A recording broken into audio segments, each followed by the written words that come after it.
But thank you everyone for joining us today. It's great to see everybody and to see familiar faces and names. This is great. So let's go ahead and get started. For those of you that don't know me, my name is Rachel Morgan. I'm a program specialist at the Nebraska Arts Council. For those of you that are new to joining us, welcome to the Water Cooler Series. This series was designed for arts administrators, volunteers, and nonprofits as a way to come together and to learn from each other. Each month we have a different topic that we discuss, and recordings from past sessions can be found on our website.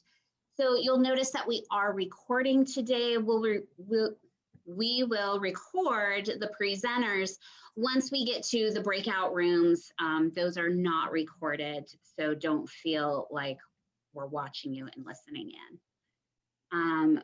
So there's one thing I would like to do as we get started, and give me just a minute. I am going to put a link in the chat, and if you would click on it, it is just a very quick question. I would like to see if you guys would like to continue having water cooler sessions during the summer of the months of June, July, and August. I already have one lined up for May, and so I'd like to hear back from you some feedback. If you'd like to continue in the summer, if you want to take the summer off and come back in the fall. So just kind of a quick, let me know on that, because I want to be able to provide things that you're interested in and things that you want to attend. And if you're like, no, the summer's way too busy, I completely understand. So as you click on that and answer, the way the next hour is going to flow is we are going to hear some updates from Mike Markey, our Deputy Director here at the Nebraska Arts Council. Our first presenter will be Adam Goos, Managing Director at the Little Red Hen Theatre in Wakefield. Hi, Adam. Hello. Yay. Kat Fackler, Co-Director at TBD Dance Collective, will present after that. Hi, Kat. We'll take questions after each presentation. You can either save them for the end of the presentation, or you can drop them into the chat box while they're talking, and we can address them at the end, whichever is easiest for you. If we run out of time for questions for any reason, we'll follow up and we'll put you in touch with our presenters afterwards to make sure you get your questions answered. At the end of the presentations, we'll break into our breakout rooms. They are randomly selected, kind of, sort of, in the fact that NAC staff, we will all be in our own rooms so that you can feel free to talk about whatever it is that you would like to visit about. So with that, I'm going to hand it over to Mike. And I usually operate behind the scenes, but Suzanne Wise, our executive director, has 6 Zoom meetings today, and she's also watching very carefully the legislature. So I have agreed to step in and just let you know about a few of the things that are going on. First thing I want to let you know is that we are working very hard to update all of our grant programs so that this summer we have a brand new set of grants that will be available. And the big change that we want to let you know about is that while we are still loath to fund in-person indoor programs, our floating grants will include the opportunity to fund outdoor events. And so you'll be getting information about that all very soon. And hopefully if some of you have some outdoor events this summer, that'll be of some help to you. So be looking for that. Also want to let you know that if you haven't already, you should be looking to get your new license plate. To date, we've sold approximately 1,000 of them are out on the streets now. And so they've been very popular, and we encourage you to get those. Those will help fund our new cultural districts program. And that's the last thing that I wanted to let you know about, is that, as mentioned, Suzanne is out watching the legislature. And if you noticed yesterday, the important news was that the the biennial budget bill, LB 380, passed the legislature. It now sits on the governor's desk, and he has until Monday to sign it or veto any or all parts that he wants to get rid of. And then depending upon what he does, we'll have 24 hours, the legislature will have 24 hours to decide whether or not they want to override any of the vetoes that he does. Why is this important? Because there were several measures in the biennial budget that will directly affect the arts of Nebraska. First and foremost, as I mentioned before, the Creative District Program, there was introduced into the budget bill $1 million annually for grants to be part of the Creative District project. It was introduced late into the process, but it passed. And so if that goes through, there's a very good possibility that we'll be able to provide some very hefty grants to the communities that join the Cultural District, Creative District program. I got to get used to that. It's a Creative District program.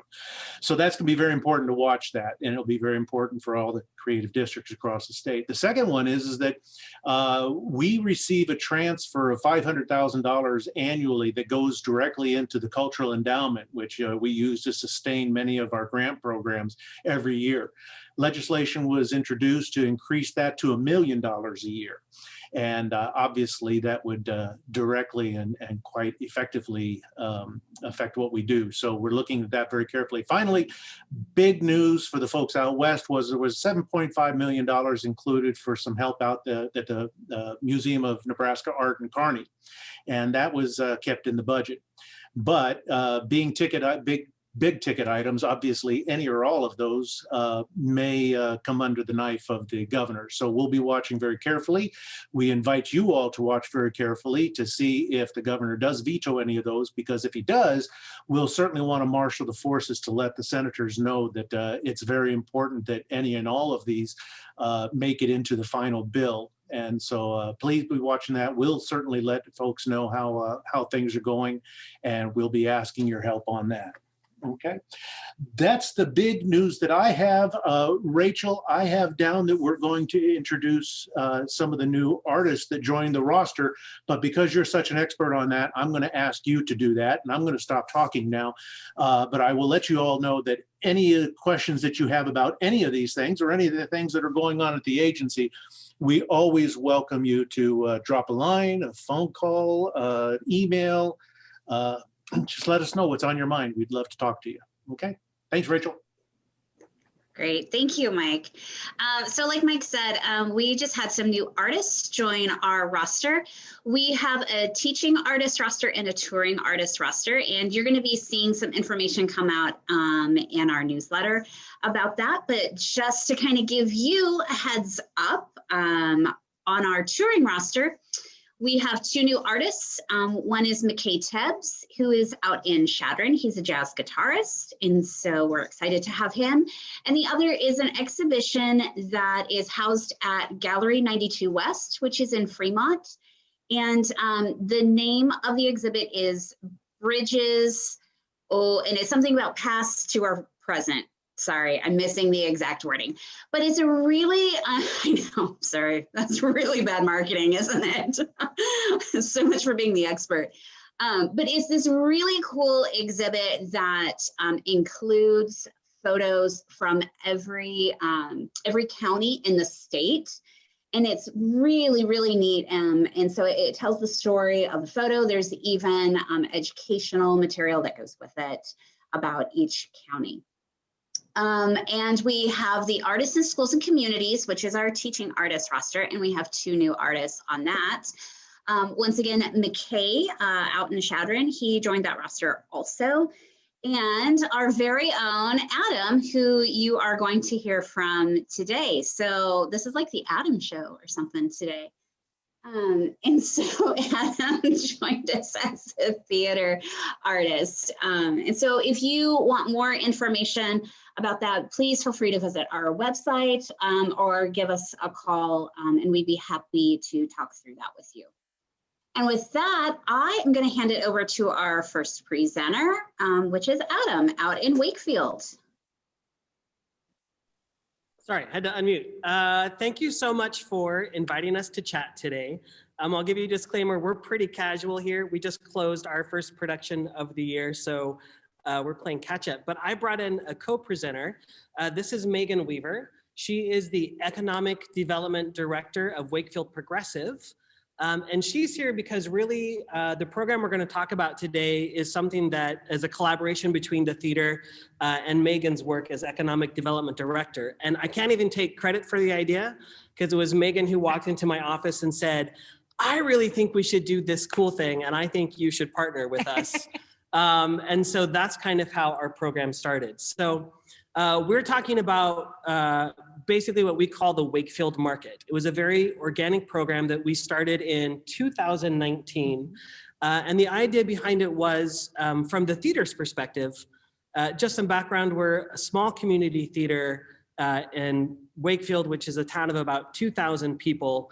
But we're unique in the fact that I am a full-time employee of the theater. So it allows us to do things beyond just producing some community theater productions. So we normally bring in artists. We also do other community events. And part of our mission here in the last few years has been to figure out how to provide other services to the community that will just make it a better place to be and to live. Some of that is very arts focused. Some of that, like the Wakefield Market, is adjacent to that, but more about community engagement and involvement.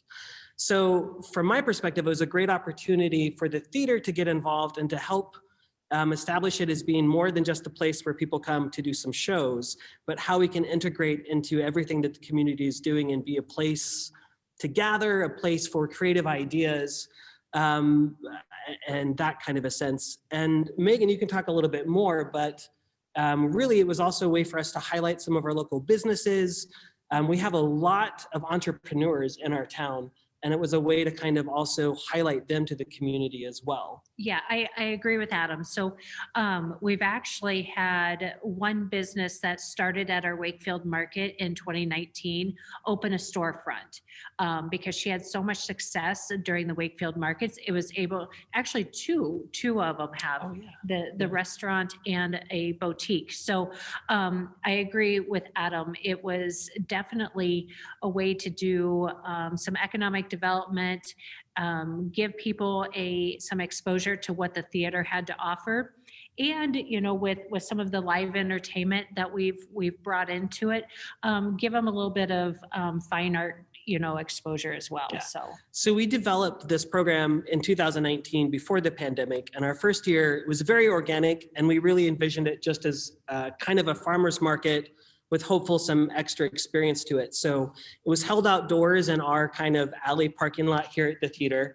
That evening after the market, we were able to show one of our previous productions, so we tried that. From there, that first year, we just had 2 markets, one of which was indoors and one of which was outdoors.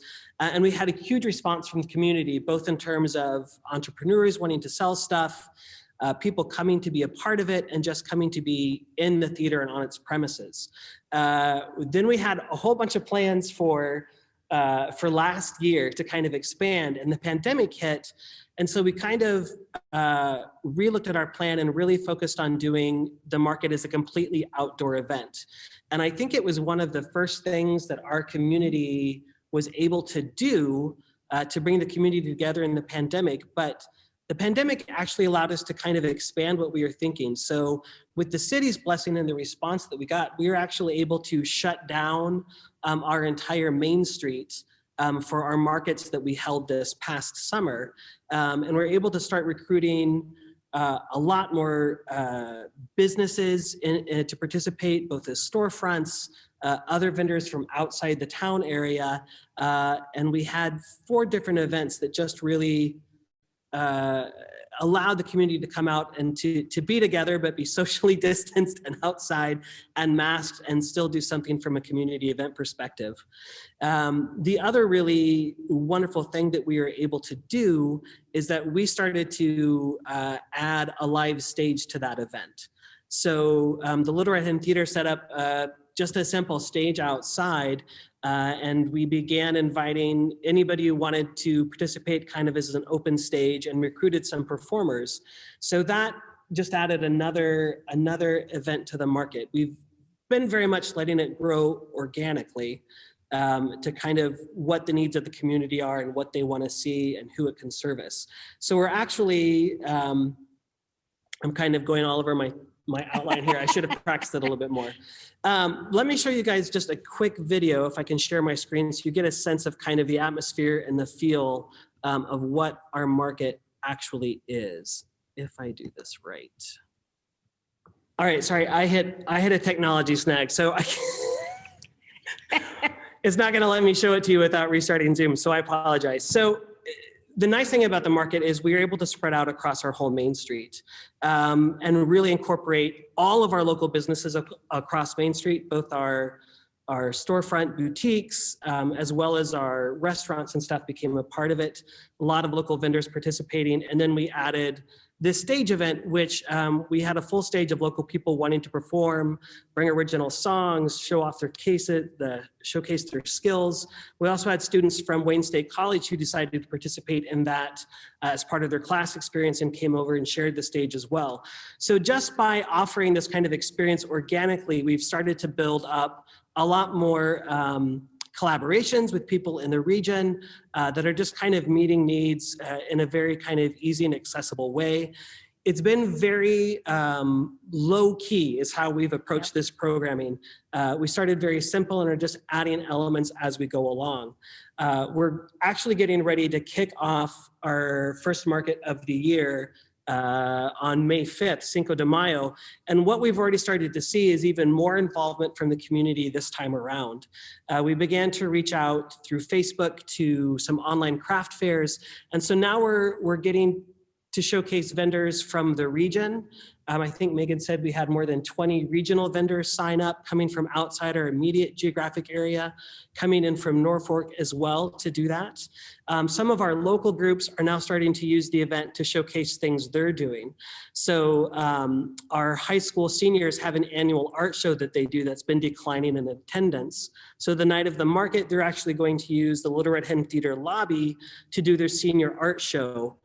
We've done it for them before, but only had about 20 people come through. And so we're expecting to, with the crowd of the audience, with the crowds coming to the market, that they'll get more exposure for the work they're doing at the school and the artwork that the teacher is doing there. In addition, the local high school band has decided to do an instrument drive. So they are using the market and the theater as a platform to offshoot that program. So they're bringing a ton of kids downstage to actually provide the entertainment that evening for the market and to also kind of help boost this instrument drive that they're doing. So again, it's just been a nice natural way that just by kind of coming together to create something that we think the community would like, we're starting to see them access it more over time and have it develop. I was gonna say something else about that and it just left my, my brain.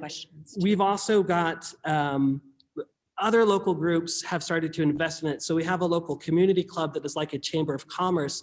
They've started to support the work we're doing by giving us advertising dollars, as well as they're now looking at buying tables that are transportable and easily rolled out that could be stored here at the theater so that we can set up places for people to eat when they go to food vendors.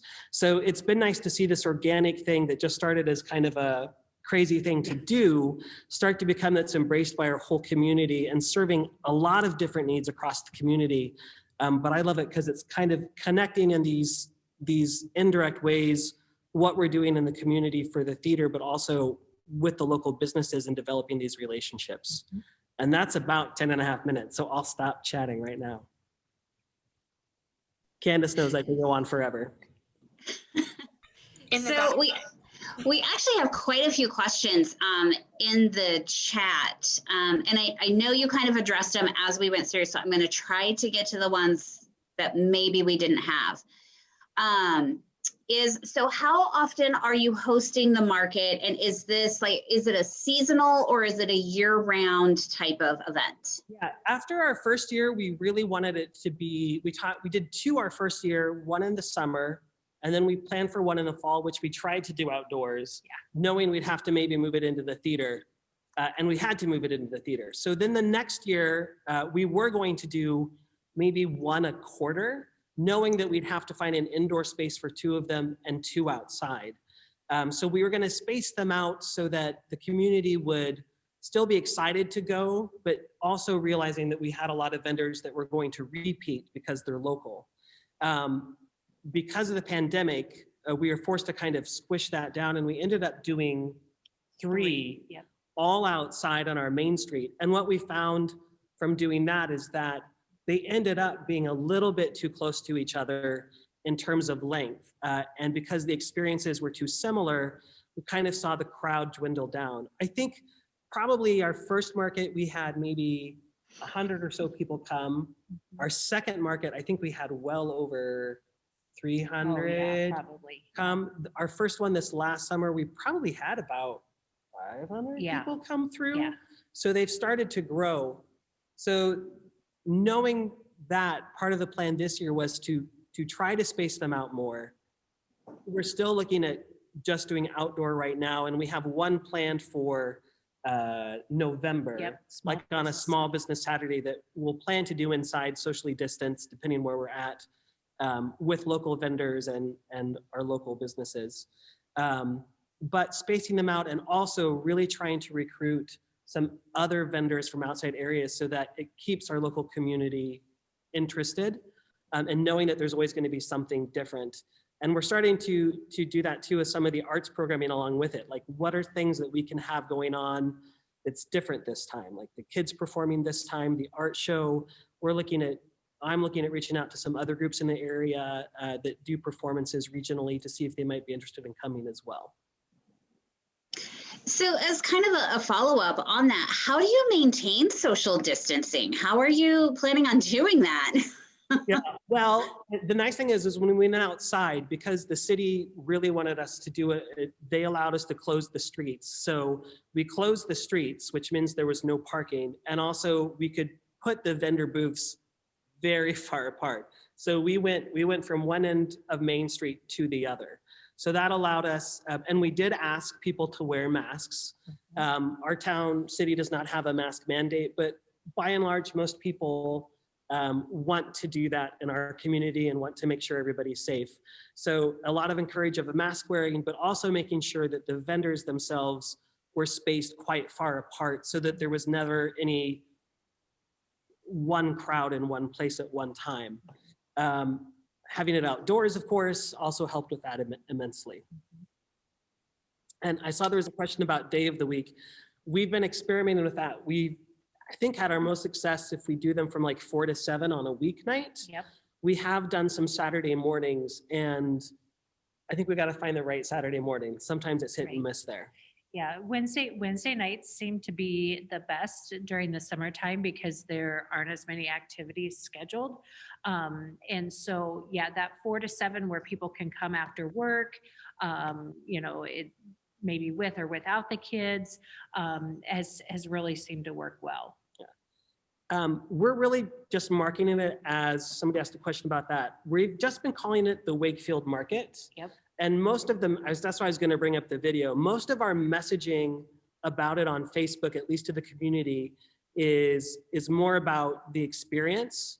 Come out and be with your community, support your local vendors, find interesting things. And to our vendors, we've really talked more about the fact that it is growing in capacity. Right now, we're not asking vendors to actually pay a fee to participate. So that makes it very attractive to them and allows us to recruit more people in. As we grow, we are talking about limiting some of the outside vendors because we also don't want to provide too much direct competition for our local entrepreneurs as well. So we're having discussions about how do we keep that balanced and make sure it's still supporting local vendors, but also being a draw for people to come see new things. How are you gathering community input so that you know that you're providing what the community wants to see? Or is Wakefield maybe a community that is just very tight knit?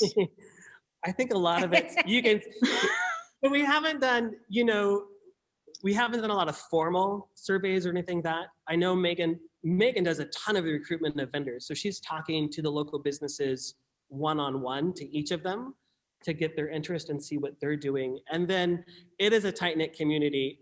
When we're running the market, nobody's shy about coming up and telling us, that was really great. Or, next time, I would really like you to do this. So because we're small enough, that feedback is pretty much immediate.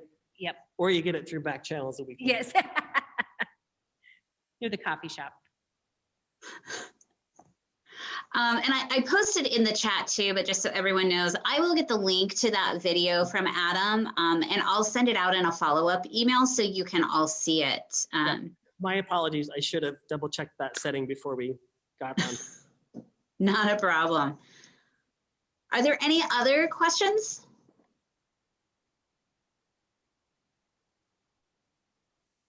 All right. Well, if you think of anything, drop them in the chat, and we'll get them to Adam.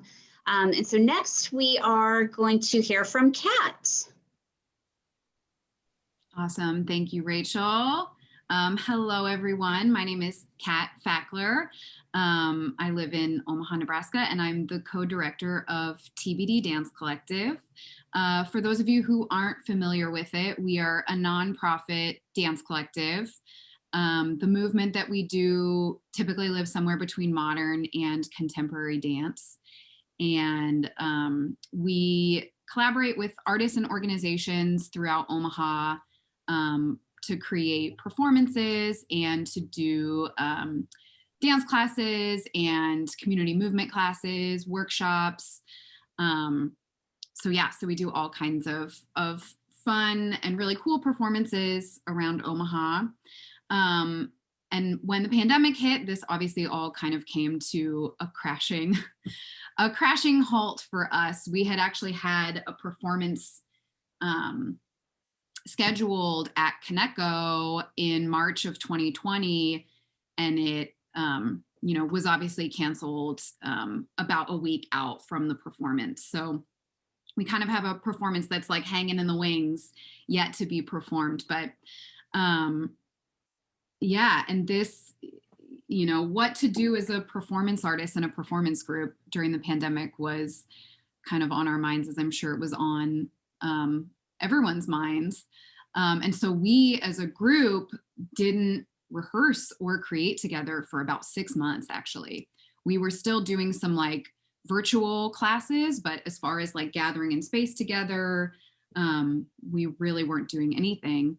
And then in August of 2020, actually our prop designer, Kevin, reached out to us and said, hey, it's my wife and I's 25th wedding anniversary. Do you think that there's any way that you guys could do like a pop-up performance on the pedestrian bridge for us to like surprise her? And we were like, why not? We haven't danced together for 6 months. This might be like the perfect way to be outdoors, to create some movement together, and kind of see how everyone is feeling. So we created kind of this traveling performance on the pedestrian bridge that like stopped at these various intervals. So basically, Kevin and his partner like just walked, and then there was sort of like movement happening at all these intervals. And we were wearing really brightly colored wigs, so you couldn't miss us. And so that was super fun. And it got us thinking like, we could continue doing these outdoor performances. We could continue doing these pop-up performances. Everyone felt pretty safe. We were masked. At the time, like a lot of the movement, we were able to stay pretty distant from one another within the movement that we generated. So that kind of led us to the Pavement series. So Pavement is our informal outdoor performance series. It's very, very casual performances that take place in locations, in public spaces around Omaha. So they're about 20 minutes in length. And the preparation for them is pretty minimal. So we usually rehearse about 1 to 2 times, 3 times max leading up to a performance. And then we present it in a location to a very small audience. So we would sell only about 30 tickets and try and like purposefully keep the audiences really small. Super low tech, no music, no lighting. They usually happen in the middle of the day. So that's Pavement in a nutshell. And I think the best way to really show it to you is to show it to you. So I'm going to share my screen and show you some videos so you can kind of get a sense about what these pavement performances are like. Okay. Welcome to my computer. Can everyone see it? Heck yeah, thumbs up. Okay. So this was our first pavement performance that we did. It was at Chaco Hills Recreation Area. And this was really fun. We got to work with Papio, Missouri River Natural Resource District to get permission to do the performance here, but also worked with them to figure out the logistics. Lots of SNL on there. Let's see. Okay. I'm gonna go ahead and play this video. So this is just like a little minute-long recap.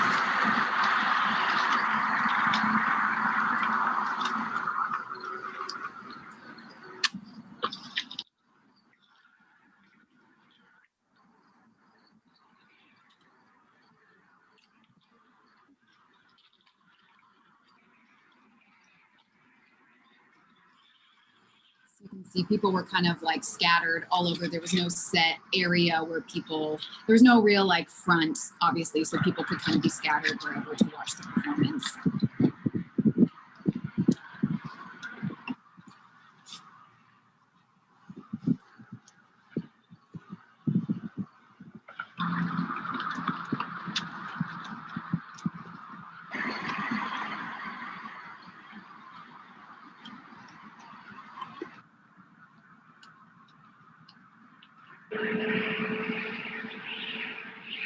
We got really lucky. It was like an absolutely gorgeous day.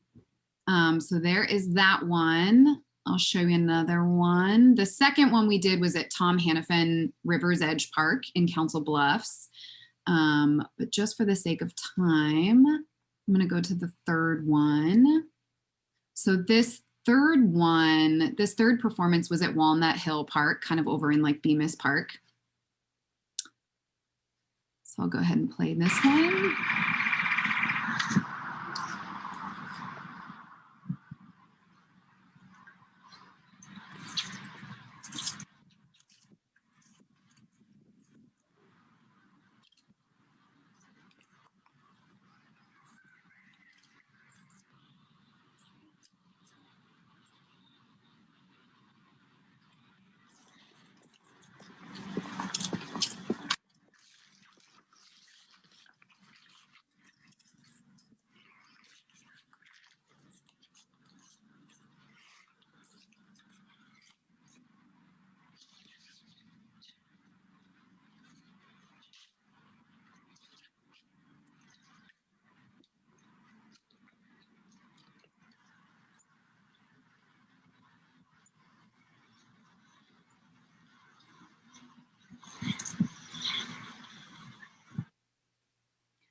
Awesome. And then let's see. The fourth one we did, I don't have a video for, but I have some images, but yeah, as you can see, they're all, the movement is pretty responsive to the location. So, we're really creating these performances like fully inspired by the space. And that's been one of the fun things about selecting the locations and creating movement is being able to like respond directly to natural features, to nature, to parks, to concrete. And that's been really fun. And for each pavement performance, sorry, this is a boring screen that's open right now. I'll pull up some pictures. But yeah, so it's usually a different choreographer each time selecting the location. So someone different within the group selects the place, creates the movement, directs the performance. And so that's fun. The vision changes up a little bit each time with costuming and location and look and feel and quality of the performance. So this fourth performance we did was at a parking garage. I'll make this bigger. At Omaha Park 8, which is actually the Union Pacific parking lot. And so we did it on the top floor of a parking garage. This was kind of like our most ambitious pavement series yet. And it was super, super fun, but lots of logistics, lots to think about. And then obviously lots to think about in regards to weather. So that's like been, with this pavement series, I think that's been two of the biggest challenges is like weather, obviously, because that's very unpredictable. And then also logistics, if you're performing and you're creating performances in these unconventional spaces, how do you take into account accessibility? How do you communicate with your audience members about how to not only get into, but where to stand within these spaces? So there's a lot of things to think about with logistics. So as you can see, this picture kind of gives a good look. There was like 2 ramps. And so we actually had like the same movement happening, identical movement happening on these 2 ramps. And cars were then kind of like pulled in on either side. So they were kind of like boxing us in. And it was really fun because we had to direct traffic for this performance. So that was part of the logistics too, was like figuring out how we are not only dancers, but how we are like traffic directors, how we're like getting people in and parking in their spots. And how we're just communicating with them the whole time. Let's see. These are just some more images. Kat, I hate to interrupt you, but we are still seeing your internet browser. We're not seeing images. Oh, no. Yeah. So I was like, wait, I don't think we're seeing what we're supposed to be seeing. Let me stop the share and start over. Don't you love when that happens? Okay. Let's see. Let me start this share over. Share screen. Okay. Can you see images now? Perfect. Yep. Love it. Let me go back to this. So here you can kind of see the layout. So this is like the top floor of the garage, and you can see the ramp on the other side. There's like 2 identical ramps. And so there was essentially like 1 performance happening, but also like 2 identical performances on either side.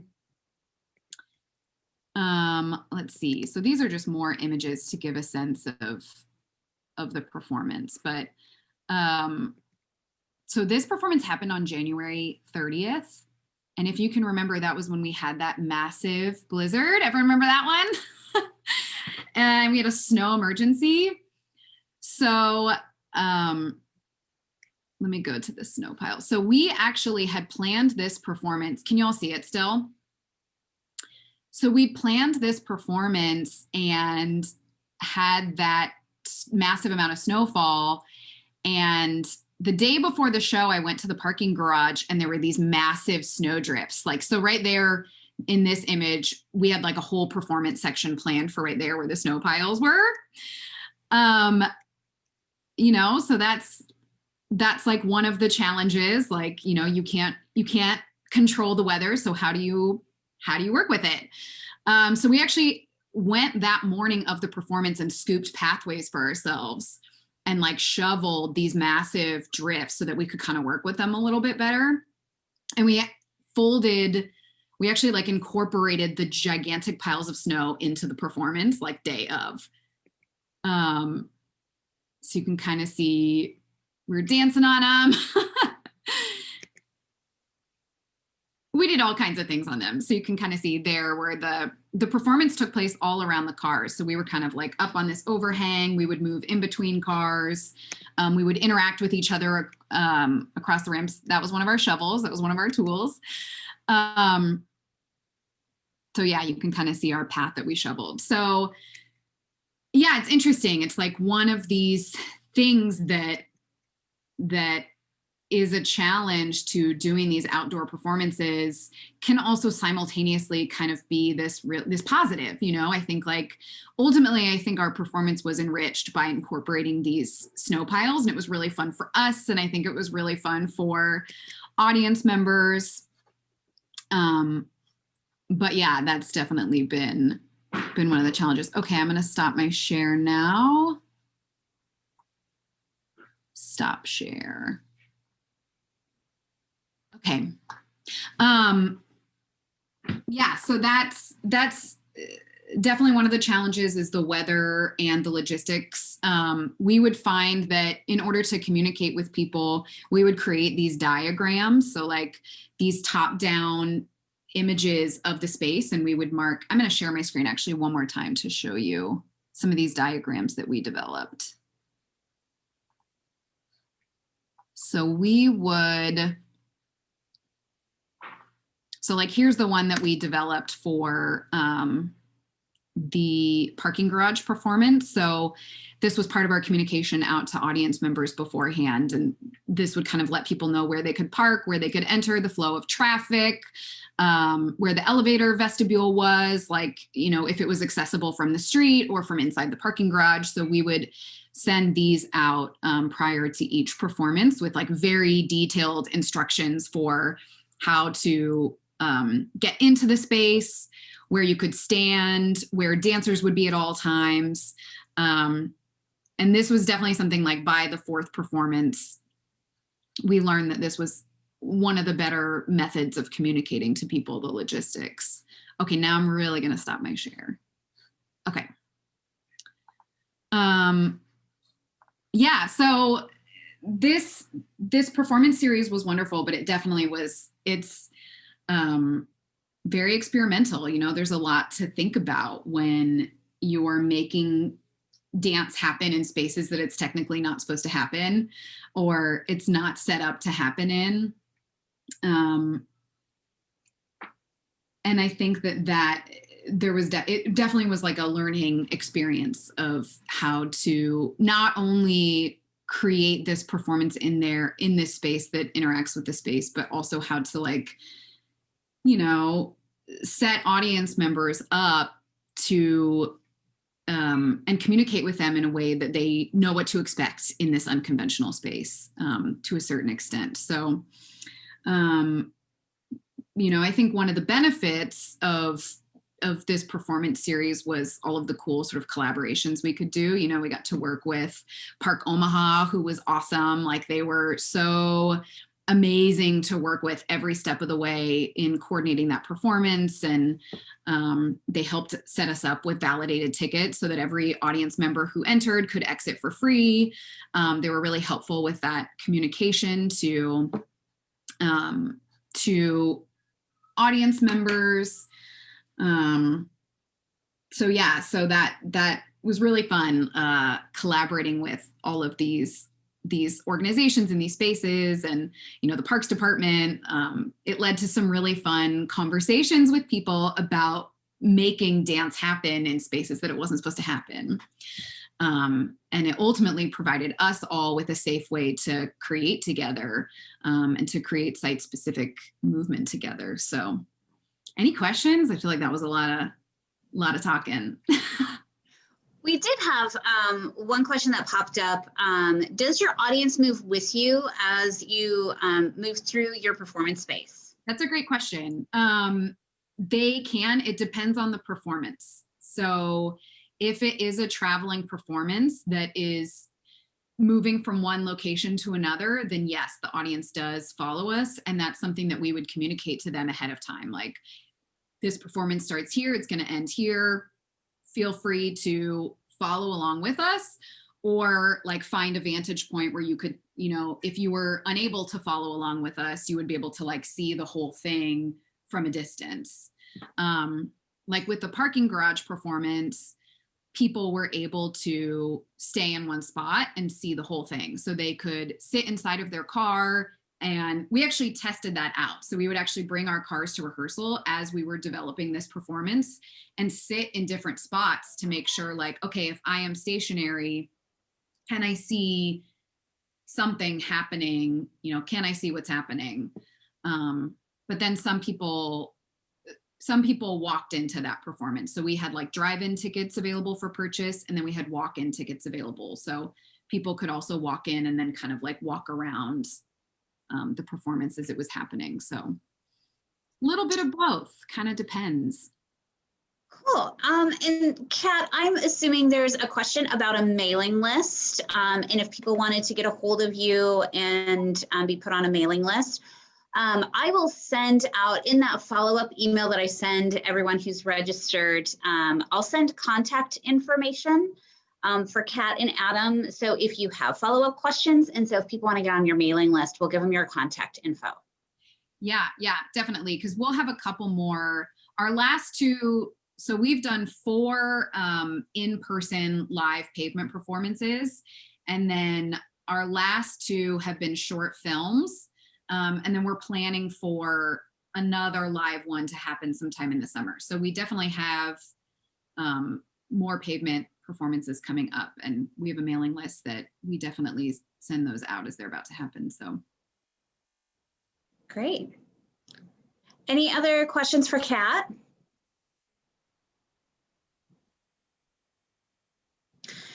All right, well, if not, we are gonna break into breakout rooms. It looks like we have about 10 minutes to visit. If you need a prompt, your prompt is what outdoor performance are either you and your organization are doing, or what are you looking forward to going to? But remember, you don't have to stay on topic. This is just a chance for you to connect with other arts administrators. And so if you get completely off topic, no one is grading you and no one will know, and we're not gonna ask. All right, Chad is gonna work his magic and throw us into breakout rooms. I hope everyone else had as great a conversation as we did. We were lamenting our fashion choices when we go back to the office and what that means for us. Because it has changed significantly since working from home. But thank you everyone for attending today. I will send out an email with contact information from our presenters. I will get that video link from Adam and include that also so you guys can see the video. And mark your calendars.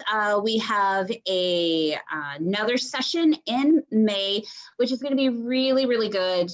Hang on, I'm getting the date for you. It is May 20th. At 1 p.m. And we are going to hear from Laura Huntemer, who's going to talk about self-care and burnout, which I know a lot of us are starting to face, talking about fashion choices and working from home. But I know it's something that we're all dealing with right now with stress and working in a virtual environment. Yeah, I can certainly do that, Denise. So be on the lookout for that. Mark your calendars for May, and I will see you all next month. Have a wonderful afternoon, everyone. Thank you. Thanks.